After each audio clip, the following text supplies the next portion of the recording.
Welcome to our channel happy investments. మీరు కనుక first time మన ఛానల్ చూస్తున్నట్టయితే సబ్స్క్రైబ్ చేసుకోండి ఫ్రెండ్స్. ఈరోజు అయితే ఈ వీడియోలో మనం SBI లైఫ్ వారి ఈ షీల్డ్ ఇన్స్టా స్కీమ్ డీటెయిల్స్ అయితే తెలుసుకుందాము. ఈ SBI లైఫ్ ఈ షీల్డ్ ఇన్స్టా స్కీమ్ లో అయితే మనం ఎన్ని ఇయర్స్ ఈ పాలసీ టర్మ్ అనేది తీసుకుంటామో అన్ని ఇయర్స్ వరకు లైఫ్ కవరేజ్ అనేది ఉంటుంది. ఇందులో వచ్చేసరికి 2 ప్లాన్స్ అయితే ఉన్నాయి. సో ప్లాన్ ఏ వచ్చేసరికి pure term insurance, plan B వచ్చేసరికి term insurance with return of premium. So policy plan ఏలో వచ్చేసరికి ఓన్లీ ఇన్సూరెన్స్ మాత్రమే కవర్ అవుతుంది. అదే ప్లాన్ బిలో అయితే ఇన్సూరెన్స్ తో పాటు మనకి ఏదైతే పేమెంట్ అనేది ప్రీమియం పేమెంట్ అనేది చేస్తుంటామో ఆ ప్రీమియం పేమెంట్ అనేది రిటర్న్ అయితే ఇవ్వడం జరుగుతుంది. ఈ పాలసీలో అఫోర్డబుల్ ప్రీమియం పేమెంట్స్ అయితే ఉంటుంది. అంటే మనము ఏజ్ ని బేస్ చేసుకొని అఫోర్డబుల్ గా ప్రీమియం అయితే పే చేసుకోవచ్చు. ఈ పాలసీలో ట్యాక్స్ బెనిఫిట్స్ అయితే ఉంటుంది. నెక్స్ట్ వచ్చేసరికి ఈజీ ప్రీమియం పేమెంట్. ఇందులో ప్రీమియమ్స్ అనేది రెగ్యులర్ గా 10 ఇయర్స్ పే చేస్తే ప్రాసెస్ అనేది ఈజీగా అలానే అఫోర్డబుల్ గా అయితే ఉంటుంది. సింపుల్ అండ్ డిజిటల్ ప్రాసెస్, అంటే ఈ ప్లాన్ అనేది ఆన్లైన్ లో ఈజీగా అవైల్ చేసుకోవచ్చు. ప్రాసెస్ ఈ అప్లికేషన్ ప్రాసెస్ కూడా మనకు వచ్చేసరికి ఇందులో ఈజీగా ఉంటుంది. ఇక ఎలిజిబిలిటీ క్రైటీరియా చూసినట్లయితే ఎంట్రీ ఏజ్ వచ్చేసరికి మినిమం అనేది 18 ఇయర్స్ గా ఉంటుంది. అలానే మాక్సిమం వచ్చి 15 ఇయర్స్. అంటే ఈ పాలసీ కనుక మనం తీసుకోవాలి అనుకుంటే 18 ఏళ్ల వయసు నుంచి 50 ఏళ్ల వయసు మధ్యలో ఉన్న వాళ్ళు ఎవరైనా ఈ పాలసీ అనేది తీసుకోవచ్చు. అలానే మెచ్యూరిటీ ఏజ్ వచ్చేసరికి 60 ఇయర్స్ గా ఉంటుంది. అలానే సమ్ అష్యూర్డ్, సో ఈ పాలసీ అనేది ఎంతకు మనం వేసుకోవచ్చు అంటే 10 lakhs, 15 lakhs, 20 lakhs, 25 lakhs, 30 lakhs, 35 lakhs and 40 lakhs. అంటే 10 lakhs నుంచి 40 lakhs మధ్య వరకు మనం అయితే ఈ పాలసీ అనేది తీసుకోవచ్చు. అలానే ప్రీమియం ఫ్రీక్వెన్సీ చూసుకున్నట్లయితే ఈ ప్రీమియమ్స్ అనేది మనము ఇయర్లీ అన్నా పే చేయొచ్చు. అలా లేదు అనుకుంటే కంఫర్టబుల్ గా మనం మంత్లీ అన్నా పే చేసుకోవచ్చు. అలానే పాలసీ టర్మ్ చూసినట్లయితే 10 ఇయర్స్ గా ఉంటుంది. అలానే ప్రీమియం పేమెంట్ టర్మ్ కూడా 10 ఇయర్స్. అంటే ఇక్కడ మనము పాలసీ టర్మ్ అనేది 10 ఇయర్స్ తీసుకున్నట్లయితే ప్రీమియం పేమెంట్ టర్మ్ కూడా మనకి 10 ఇయర్స్ గానే ఉంటుంది. ఇంకా బెనిఫిట్స్ చూసినట్లయితే మెయిన్ గా 2 బెనిఫిట్స్ అయితే ఉన్నాయి. డెత్ బెనిఫిట్ అలానే మెచ్యూరిటీ బెనిఫిట్. డెత్ బెనిఫిట్ చూసినట్లయితే ఒకవేళ ఈ పాలసీలో ఉన్నప్పుడే మనిషి కనుక ఈ పాలసీ హోల్డర్ కనుక చనిపోతే నామినీకి అయితే ఇవ్వడం జరుగుతుంది. అలానే ఇందులో వచ్చేసరికి ఈ 3 పాయింట్స్ ఏదైతే ఉన్నాయో దీంట్లో ఏదైతే హైయెస్ట్ ఉంటుందో దాన్ని అయితే ఇవ్వడం జరుగుతుంది. అంటే సమ్ అష్యూర్డ్ లేదంటే 11 times యాన్యువలైజ్డ్ ప్రీమియం. సో మనం ప్రీమియం ఏదైతే పే చేస్తున్నామో దానికి 11 times, అలానే 105% of the total premium paid. So మనం మనిషి చనిపోయినప్పటి వరకు సో ఎంతైతే పే చేసి ఉంటారో దానికి 105 times. సో ఈ 3లో మనకి ఏదైతే ఎక్కువగా ఉంటుందో దాన్ని అయితే పే చేయడం జరుగుతుంది. సో అలానే maturity benefit.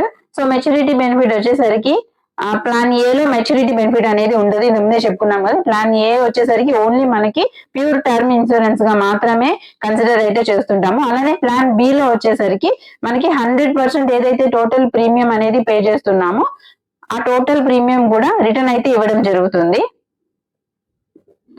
Grace period, so yearly premium payments కి అయితే 30 days అనేది, అలానే మంత్లీ పే చేసే వాళ్ళకైతే 15 days అనేది గ్రేస్ పీరియడ్ గా ఉంటుంది. సో ఆ 30, ఒకవేళ 1 year కనుక మనం ప్రీమియం పే చేసేలాగా సెలెక్ట్ చేసుకున్నాము అంటే 30 days అనేది మనకి గ్రేస్ పీరియడ్ గా ఉంటుంది. అలానే 15 days అనేది మంత్లీ పే చేసే వాళ్ళకి గ్రేస్ పీరియడ్ గా ఉంటుంది. అలానే రివైవల్, సో ఈ రివైవల్ ఫెసిలిటీ చూసినట్లయితే అంటే పాలసీ హోల్డర్ ఎలాంటి పరిస్థితుల వల్ల అయినా పాలసీ ప్రీమియం పే చేయలేకపోతే ఒక 5 years అనేది రివైవల్ పీరియడ్ గా ఉంటుంది. అంటే 5 years లో మళ్ళీ ఆ పాలసీ అనేది స్టార్ట్ చేసుకోవచ్చు. ఒకవేళ స్టార్ట్ చేయలేకపోతే పాలసీ అనేది ల్యాప్స్ అయితే అయిపోతుంది.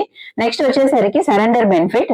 సో ఈ సరెండర్ బెనిఫిట్ కి వచ్చేసరికి ప్లాన్ ఏలో మనకి సరెండర్ బెనిఫిట్ అనేది ఏమీ ఉండదు. అలానే ప్లాన్ బిలో వచ్చేసరికి పాలసీకి మనకి సరెండర్ బెనిఫిట్ అయితే ఉంటుంది. కానీ పాలసీ తీసుకున్న 1 year తర్వాత నుండి అయితే సరెండర్ బెనిఫిట్స్ ఏదైతే ఉంటుందో దాన్ని అయితే ఇవ్వడం జరుగుతుంది. Lapse and paid up benefit. So plan ఏలో వచ్చేసరికి policy lapse if premium are not paid. So మనం కనుక ప్రీమియం అనేది పే చేయలేదు అంటే మనకి పాలసీ అనేది ల్యాప్స్ అయిపోతుంది.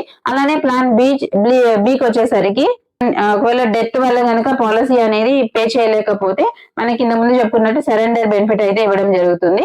అలా లేదు అనుకుంటే ఆ పర్సన్ అనేది మనకి సర్వైవల్ అయితే కనుక మెచ్యూరిటీ బెనిఫిట్ కింద ఇవ్వడం అయితే జరుగుతుంది. లోన్ చూసినట్లయితే ప్లాన్ ఏలో మనకి ఎలాంటి లోన్ ఫెసిలిటీ అనేది ఉండదు. కానీ ప్లాన్ బిలో అయితే ఏదైతే మనకి అమౌంట్ అనేది ఉంటుందో దానిలో 50% ఏదైతే సరెండర్ వాల్యూకి మనం పాలసీ అనేది తీసుకుంటామో దానిలో 50% వరకు అయితే మనము ఖచ్చితంగా లోన్ అనేది కావాలి అనుకుంటే అవైల్ చేసుకోవచ్చు. అలానే నెక్స్ట్ వచ్చేసరికి ఫ్రీ లుక్ పీరియడ్. ఈ ఫ్రీ లుక్ పీరియడ్ అంటే మనకి ఒక 30 days వరకు ఫ్రీ లుక్ పీరియడ్ అనేది ఉంటుంది. అంటే పాలసీ ఒకవేళ ఏదో రీజన్ వల్ల మనం పాలసీ అనేది తీసేసుకున్నాము, ఇంకా అవసరం లేదు, మనం కంటిన్యూ చేయము, ఈ పాలసీ మనకు వద్దు అనుకుంటే 30 days లోపల అయితే మనము పాలసీ అనేది క్యాన్సిల్ చేసుకోవచ్చు.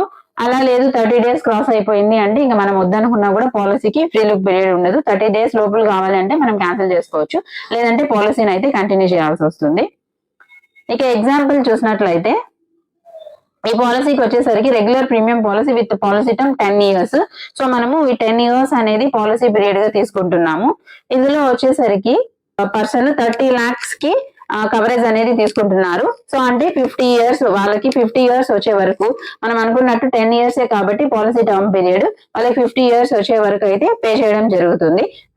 ఈ పాలసీ ప్లాన్ ఏకి సంబంధించి మనం కట్టాల్సిన ప్రీమియం ఎలా ఉంటుంది అంటే ఈ 10 years కి 9,039 rupees అయితే మనము ప్రీమియం అయితే పే చేయాల్సి ఉంటుంది.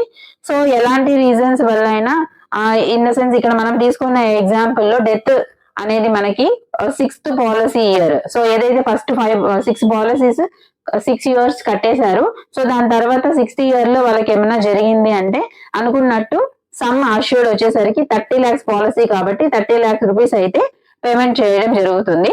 సో అప్పటి వరకు వాళ్ళు కట్టిన టోటల్ ప్రీమియం ఎంత ఉంటుంది అంటే 54,238 rupees గా అయితే ఉంటుంది.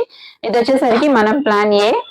అలానే నెక్స్ట్ ప్లాన్ బి రిలేటెడ్ ఒక పాలసీ చూసినట్లయితే ఇక్కడ మనం తీసుకునే ఎగ్జాంపుల్ 35 years ఒక పర్సన్ కి, సో తను వచ్చి 45 years వరకు అయితే ప్రీమియం అనేది పే చేయాల్సి వస్తుంది. సో ఈ పాలసీ మనం కవర్ చేసే ఈ పాలసీ డీటెయిల్స్ వచ్చేసరికి ఈ పాలసీలో మనం కవర్ చేసేసరికి 35 lakhs కవరేజ్ పాలసీగా ఉంటుంది. సో అలాంటి సిచ్యుయేషన్ లో పర్ యానం కి అంటే ఒక సంవత్సరానికి వీళ్ళు 35,138 rupees అయితే పే చేయాల్సి ఉంటుంది. సో ఈ పాలసీ ప్రకారం ఒకవేళ 3rd year లోనే గనక ఈ పాలసీ హోల్డర్ చనిపోతే సో 3rd year లోనే వీళ్ళకి టోటల్ ప్రీమియం పెయిడ్ వచ్చేసరికి 1,05,414 rupees. అలానే నామినీకి వీళ్ళు హ్యాండ్ ఓవర్ చేసే అమౌంట్ ఎంత ఉంటుంది అంటే టోటల్ 35 lakhs కూడా హ్యాండ్ ఓవర్ అయితే చేయడం జరుగుతుంది. సో అది ఇప్పుడు ఒకవేళ పాలసీ హోల్డర్ చనిపోలేదు, సో 10 years కూడా మెచ్యూరిటీ పీరియడ్ అయ్యేంత వరకు కూడా పాలసీ హోల్డర్ ఉన్నారు అంటే గనక సో టోటల్ ఇక్కడ వీళ్ళు వచ్చేసరికి 3,51,380 rupees అనేది టోటల్ ప్రీమియం పెయిడ్. సో ఆ టోటల్ ప్రీమియం అయితే ఇవ్వడం అయితే జరుగుతుంది. సో ఇక్కడికి వచ్చేసరికి 25 years 30 years 35 years 40 years 45 years holders ఎవరైతే ఉన్నారో ఏజ్ వాళ్ళు 10 lakhs కి అయితే ఎంత అమౌంట్ అనేది మనకి పే చేయాల్సి వస్తుంది. అలానే 20 lakhs 25 lakhs కి 30 lakhs కి 40 lakhs కి ప్రీమియమ్స్ అనేది ఎలా ఉంటుంది అనేసి చూస్తున్నాము. So thank you for watching friends. మీరు కనుక ఈ వీడియో నచ్చినట్లయితే లైక్ చేయండి, షేర్ చేయండి, సబ్స్క్రైబ్ చేసుకోండి. మీ సపోర్ట్ అయితే అందించండి. Thanks for watching.